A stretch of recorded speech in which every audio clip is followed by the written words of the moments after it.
Howdy, howdy, folks. This is Moley with The Games Den. If any of you are wondering where I went when I stopped streaming, it's here.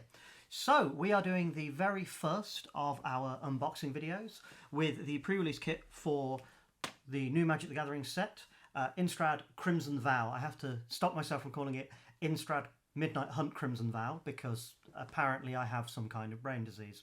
So, what I'm going to do is a little bit different to your average box opening because, you know, games are for playing, not just for opening and going, oh, look, it's well shiny it is.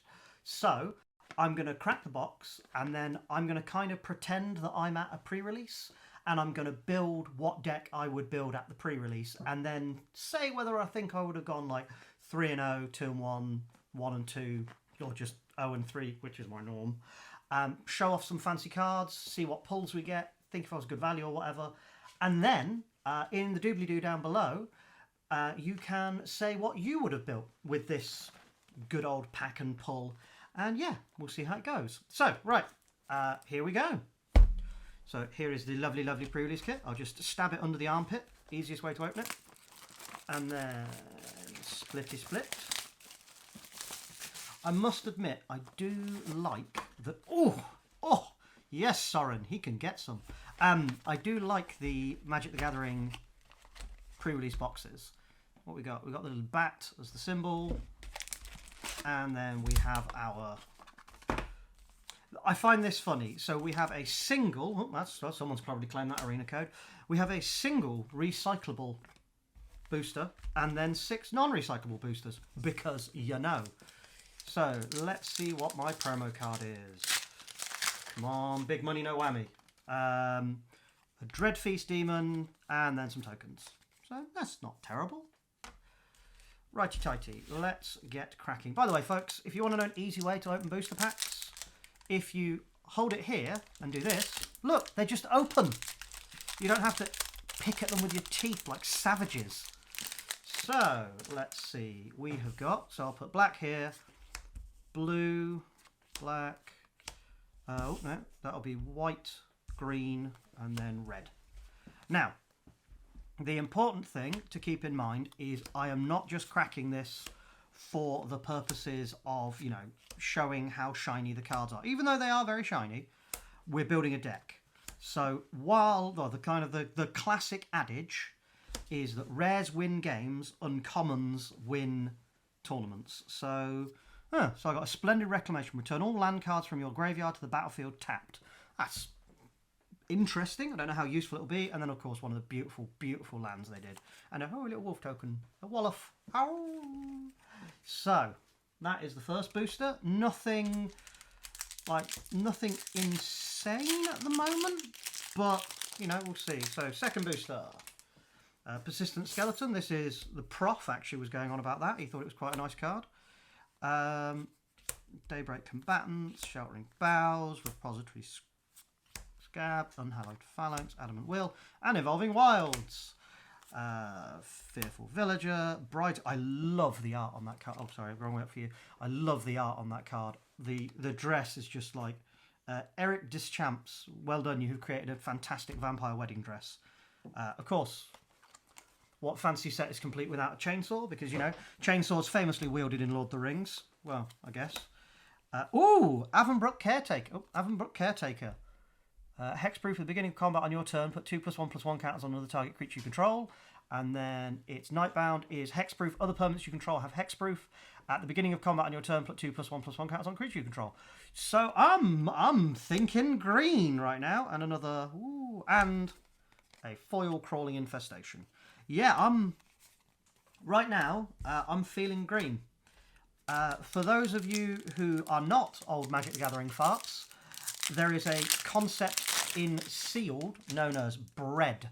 Bombs, removal, evasion, aggro, and then dead cards. And you want as many bombs as you can, and then removal, and then evasion, then aggro, and then everything else just fills up slots. Cruel Witness, Stitched Assistant, Ragged Recluse, Wedding Security, Fell Stinger. I understand some of these might be going off the bottom of the screen, but I will neaten everything up when time comes. But yeah, so As you can see, when I'm usually... Oh, by the way, our rare is Eruth Tormented Prophet, a fantastic commander rare. Don't know how useful it's going to be in the deck, but hey, we'll see what else we pull. And then a gorgeous mountain and blood token. Yeah, so the... I lost my train of thought then. Yeah, so, sorry, it's all these pretty cards. Yeah, so the goal when building a deck is usually 23 playable cards and 17 land. So that is what I'm going to be going towards. Oh, Demonic Bargain. Exile the top 13 cards of your library, then search your library for a card, put that card into your hand and shuffle. That has some lovely art as well. Look at that. That is wonderful. Don't know how useful it'll be for us. Oh! Oh! And we have a lovely, lovely foil showcase. That is gorgeous. I don't know if you can see it, but the foiling on just the fingers is... Oh. I will give Wizards this. While their foils may be printed on Pringles, they have really, really upped their game when it comes to like the precise spot foiling on them. So yeah, currently, from what we've got, I'm thinking I'm probably going to be green, black, maybe green, red. There's another showcase card, Voldemort Epicure. I do like the style of the vampire blah blah blah cards. Pointed Discussion, Rural Recruit, Hungry Ridge Wolf, Wolf Strike, you know, Fearful Villager, Retrieve, Archghoul of Thraben, Radiant Grace. Oh, we have the land, Voldemort Estate. So that's the that's like the Vampire Sliver Hive. So how useful it will be, I do not know, but it will depend on how many vampires. Oh yes, and we got the planes with my favourite art on it. That is, I don't know about you, I think that's absolutely beautiful. Who did the art on that? Indra Nagura. That is beautiful. Like, take a bow, whoever did the art on that. I love it. Right, one more booster to go, and then we will start our building decks. Right, so more blue, more black, more white. Specialist, Ditch Assistant, Ragged Recluse, Cobbled Lancer, Mark of Retribution, Wandering Mind. Ooh! Ooh! I got the big angry moose man. Elvenworld Oddity. Trample Haste, pay 7, transform it, and it becomes Trample Haste, other creature you control, get +1/+1, trample and haste. So yeah, looks like I'm in green. Looks like I'm in green. And then we've got a foil Falconwrath Celebrantance. And yeah, that's it. Righty-tighty. Now, we are going to edit away for a moment, so I will lay out each of the colours for you so you can get an idea of what was in the pool. As well, the pool will be written in the doobly-doo below. And then I'm going to start building my deck. So, yeah. So, here's my black pull. So, we've got the Dreadfeast Demon. Nice, big, fat demon. Ragged Recluse is, you can transform it and it has like a life gain, life loss effect. I'm not a huge fan of that. Persistent Specimen is interesting, so that can go in the possible. We've got 2 of those, so that's a possible. Gift of Fangs is removal and a buff. That's nice. Don't think I'm going to have enough zombies to take advantage of Archghoul of Thraben. Pointed Discussion is card draw, which is always nice. Gluttonous Guest creates blood tokens and we can sack them, so that's like a minor theme. I don't really rate Unhallowed Phalanx, but hey, if we get enough. Rot-Tide Gargantua has the nice exploit, and then when it exploits, sacrifice a creature.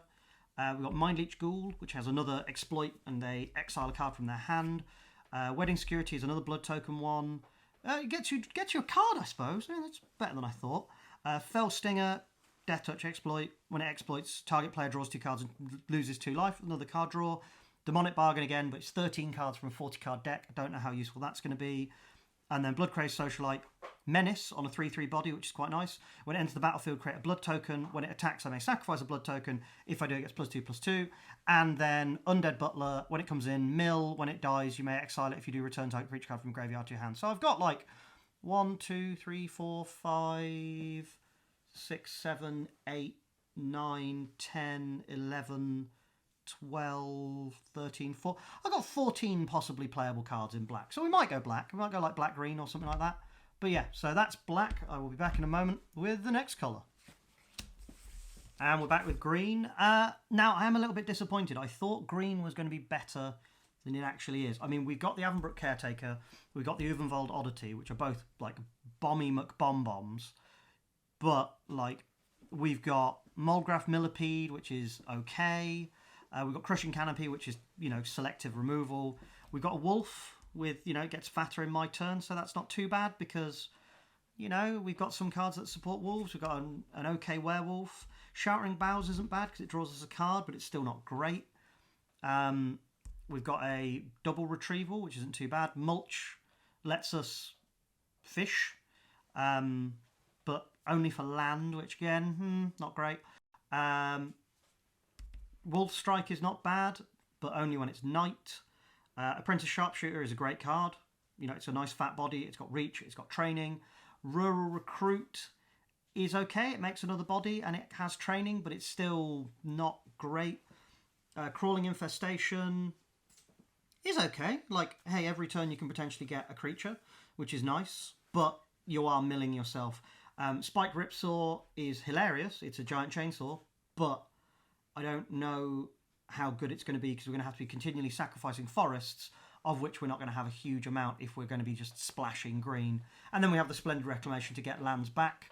So, I think if I am going to use green, it's probably just going to be for, like, the Avonbrook Caretaker and the Ubervold Oddity, and maybe a couple of other cards. But I think, sadly, green is just going to be kind of a splash colour. So, here we are with red.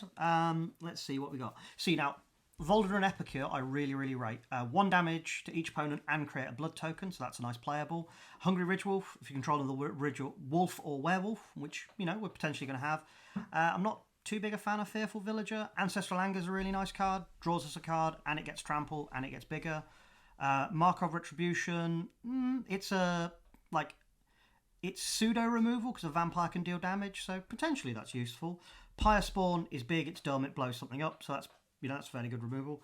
Bloody Betrayal, always nice to have an act of treason type effect, and it creates a blood token. Hasty, not. Oh, it's target creature. Okay, that's better than I thought. Lightning Wolf, I thought was good, and then I realised that you can only give it first strike at sorcery speed, and then Reckless Impulse is fantastic acceleration. So, red's not the best, but there's a few cards in there. The thing is like, it's tempting to go with red just because of some of the other cards I've got, but we'll see how it goes. Right, I'll be back in a moment with the next colour. Here is my white pool. What a shock. White's not great. Actually, that's unfair, that's unfair. I mean, we've got like a training flyer, we've got an aura which can tap some stuff down, we've got, you know, a useful combat trick. Bride's Gown is interesting, but it really requires Groom's Finery to really go off. Vampire Slayer is okay. Nurturing Presence is okay. Heron of Hope is interesting. You know, it lets you gain a bit of extra life. Don't know how useful that would be, but you never know. Radiant Grace is interesting. So, you know, +1/+0 and Vigilance as an enchantment for 1. That's pretty nice. But when it dies, it becomes effectively a pseudo Kismet on your opponent. Enchant player, creatures enchanted player controls enter the battlefield tapped. That's interesting. I don't think I'm going to use it, but it's a very interesting card. I'm going to see if I can build a deck around that in Constructed. We've got a Vigilance creature that's not very good. We've got Destroy Target Attacking Creature or Cleave. Yeah, we've got Removal. Twinblade Geist isn't bad with its Disturb of 3, so you can get double strike onto a creature, but it's still not good. Oh, yeah, and then we've got Kindly Ancestor that lets you get lifelink onto a creature. Sadly, as interesting as some of the cards are, I don't think there's anything that's going to justify putting white in, even as a splash. So I think white is going to be the first colour I drop. So, yep. So back in a moment with the final of the 5 colours, and then we'll do Artifacts and Multicolours, and then I'll start concocting a deck. Right, so here I am with blue. Blue is actually more interesting than I thought. Like, we've got... Okay, I'll be honest, that's a bad example. You know, anything that gives minus power is not great. Witness the Future, you know, you get to shuffle stuff back, you get to look. It's not amazing, but it's something. Wonderlight Spirit, it's a flying high creature with a reasonable body. Diver Scab, not great, but you can at least You know, you can shift something to top or bottom. So you can save a creature, you can kill a creature. Yeah. Steelclad Spirit is okay. I mean, it's a fatty, but you need enchantments. Alchemist's Retrieval, though, this. I want these for my Pauper deck. Because, like, return target non-land permanent you control to its owner's hand. Fantastic. That works with so many things. And then being able to pay 1 extra and turn it into a pseudo boomerang. Yes. It's even got nice art as well. Cradle of Safety, it's protection. You know, it gives you hexproof until end of turns. It's not terrible. Stitched Assistant, it's got exploit, which scries and draws, which is nice. Now, Cobbled Lancer I like because although you have to exile a creature from your graveyard, while it's in your bin, it also has an effect. So this is a very nice. I think if I got a few more of these, I might look at doing kind of an aggro-y deck with it, but sadly I didn't. Syncopate, the classic X-cost counterspell. Cruel Witness, yeah, it's got a pseudo surveil, but it's also a bird horror, I guess. Scattered Thoughts, careful draw, and then a return spell. So once again, I think, sadly, blue is not quite good enough to go in the deck, so I'm going to cut blue as well. Right, I'll be back in a moment with multicoloured and artifacts, and then we'll start building the deck. Nice and quick, this one. Got an Evolving Wilds, might go in the deck, because, you know, searching for lands. Lantern of the Lost, I love. When it enters the battlefield, exile target card from a graveyard, and then blow it up to get rid of everything. Like, that is wonderful. I love it.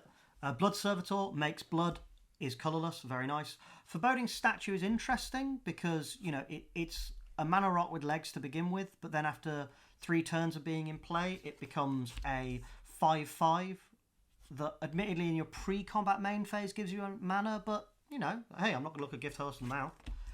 Child of the Pact is really good. It makes Woloffs, and then when it becomes nighttime, other creatures you control get +1/+0, and it has Trample as a 5/5. So I am thinking we're probably going to build like a Jundi style deck, like red, black, green, with just a splash of green. Because unfortunately, these do not rescue blue from being cut. And likewise, Voldaren Estate lets me make mana of any colour for vampires. If we're going to be going multiple colours and we're going to be using a fair few vampires, probably going to put that in as well. So right, we'll be back in a moment with like my preliminary deck that I've concocted together, and then we'll go through cuts. So this is my initial pool of cards that I've kind of cut it down to. As you can see, lot of 3-drops. So this is going to get cut down. Right now, there are 37 cards, and I'm looking to get down to 23 playable cards and the rest lands, 17 lands. So, yeah, let's see what we can cut. Right, now I think I might do this the other way around. I might say what I'm definitely putting in, because, like, I don't think Pyre Spawn is good enough.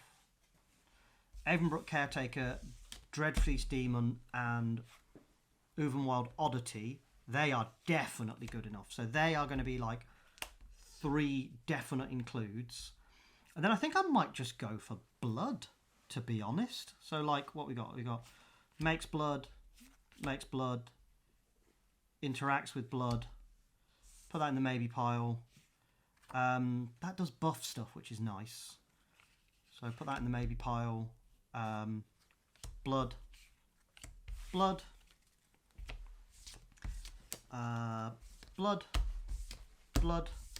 Cut that. We'll cut these. I don't really do... The draw a card is nice and making things fatter is nice, but the problem that enchantments have is that unless they're really, really good, they don't tend to, like, it just becomes another card for people to have deprived you of when they kill the creature in question. I really like Apprentice Sharpshooter. That's going in. Oh, blood. And then blood. So that's all nice and bloody. What we got in here? So I like the Mind Leech Ghoul, and I like the Reckless Impulse. With I don't know about Hungry Ridgewolf. So this will depend on whether or not other things that come out of the maybe board. Ancestral Angus, another vampire, and creates blood. I like the Lantern of the Lost, Persistence. Okay, cool. So right now we've got 1, 2, 3, 4, 5, 6, 7, 8, 9, 10, 11, 12, 13, 14, 15, 16, 17, 18, 19, 20, 21. So I've got a couple of slots free. I